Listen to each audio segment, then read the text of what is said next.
নমস্কার বন্ধুরা, আমি সঞ্চিতাস এসেন্স রেসিপিস ইউটিউব চ্যানেলে আপনাকে স্বাগত।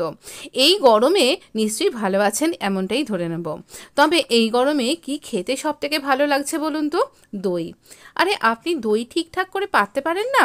এই রকম ক্রিমি সুন্দর টেক্সচারের একটা টক দই, যা কিনা আপনাকে সুস্থ রাখতে সাহায্য করবে, যা আপনাকে আপনার শরীরকে একেবারে ওষুধের মতন কাজ করাবে।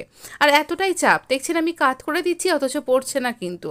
এইরকম টক দই বানাবো আজকে আপনার জন্য, আর আপনার সাথেই বানাবো। চলুন দেখে নিই এইরকম টক দইটা আমরা কী করে তৈরি করব। মাত্র কয়েকটা স্টেপস আপনি যদি ফলো করেন পরপর, তাহলে আপনিও এত সুন্দর এত চাপ টক দই আপনি সুন্দরভাবে বাড়িতে তৈরি করবেন।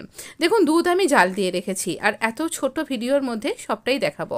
দেখুন, দুধ জাল দিয়ে রেখেছি, এটা হাং কাট করে নিয়েছি, দইটা এরকম ছাঁকনির মধ্যে দিয়েছি, তলায় জলটা জমে গেছে। এই হাং কাটটা থেকে 2 চামচ হাং কাট আমি নিয়ে নিলাম টেবিল স্পুনের। এবারে এই দুধটা আমি এর মধ্যে ঢালবো। এই দুধটা ততটাই গরম থাকবে যখন আপনি হাত দিলে এতে আপনার গরমটা সহ্য করার মতন থাকবে। এইটুকুনি গরম, খুব বেশি গরম করবেন না, খুব বেশি ঠান্ডাও করবেন না। এবার দোকানের মতন একটা টেক্সচার তৈরি করার জন্য এরকম হ্যান্ড বিটারের সাহায্যে আমরা এইভাবে উইক্স করে নেব।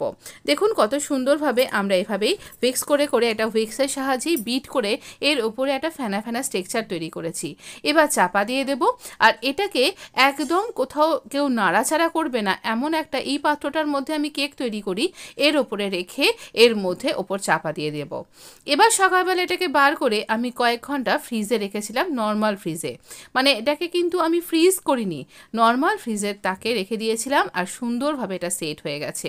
এবার এটা আপনাকে কেটে একটা মাটির পাত্রে পরিবেশন করব। এই দই যদি আপনি মাটির পাত্রে খান তার স্বাদই আলাদা।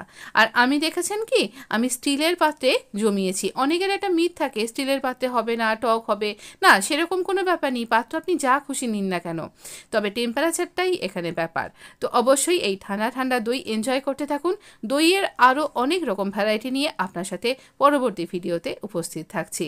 ভালো থাকবেন, সুস্থ থাকবেন, এই গরমে এরকম ঠান্ডা ঠান্ডা জিনিসপত্র খান, আর অবশ্যই হেলদি থাকুন। ধন্যবাদ বন্ধু।